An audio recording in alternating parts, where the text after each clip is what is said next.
ನಮಸ್ಕಾರ. Welcome back to Morning Star Foods. ಕಳೆದ ವಿಡಿಯೋಗಳನ್ನ ನೋಡಿರ್ತೀರಿ. ಒಂದು ಮನೆಯಲ್ಲಿ ಅಡಿಗೆ ಮಾಡಿದ ಒಂದು ಮೀನಿನ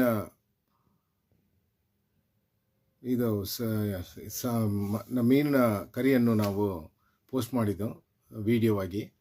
ಸೊ ಅದರಲ್ಲಿ ನಾವು ಎಷ್ಟೇ ನಮ್ಮ ಹೈಜೀನ್ ಬಗ್ಗೆ ಮಾತಾಡಿದ್ರು, ಎಷ್ಟು ಕ್ಲೀನಾಗಿರ್ಬೇಕಂತ ಮಾತಾಡಿದ್ರು, ಅದು ಒಂದು ಆರ್ಡಿನರಿ ಕಿಚನಲ್ಲಿ ತೊಗೊಂಡಿದ್ದು. ಒಂದು ಫುಲ್ ಫರ್ನಿಷ್ ಕಿಚನು ಇಲ್ಲ ಸೆಮಿ ಫರ್ನಿಷ್ ಕಿಚನಲ್ಲೂ ನಾವು ತೊಗೊಂಡಿಲ್ಲ.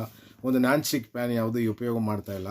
ಯಾಕಂದರೆ ಇದು ಎಲ್ಲ ಥರ ಜನಗಳಿಗೆ ಹೋಗಿ ತಲುಪಬೇಕು ಅನ್ನೋ ಒಂದೇ ಒಂದು ಉದ್ದೇಶಕ್ಕೋಸ್ಕರ, ಎಲ್ಲರ ಮನೆಯಲ್ಲಿ ಇದು ಅಡುಗೆ ಮಾಡಬೇಕು ಅಂತ ಉದ್ದೇಶಕ್ಕೋಸ್ಕರ ನಾವು ಒಂದು ಅಲ್ಯೂಮಿನಿಯಂ ಪಾತ್ರ ಮತ್ತು ಅದು ಯಾಗಿರಬೇಕು, ಅದರ ಬಾಕ್ಸೈಟ್ ಹೆಂಗಿದೆ, ಅಲ್ಯೂಮಿನಿಯಂ ಆಕ್ಸೈಡ್ ಹೆಂಗೆ ಹೊರಗೆ ಬರುತ್ತೆ ಅಂತ ಹೇಳಿ ನಿಮಗೊಂದು ಅವೇರ್ನೆಸ್ ಕ್ರಿಯೇಟ್ ಮಾಡಿ, ಮತ್ತು ಒಂದು ಅಲ್ಯೂಮಿನಿಯಂ ಪಾತ್ರದಲ್ಲೇ ಈ ಫಿಶ್ ಕರಿನ ಮಾಡಿ ವಿಡಿಯೋನ ಪೋಸ್ಟ್ ಮಾಡಿದ್ದು.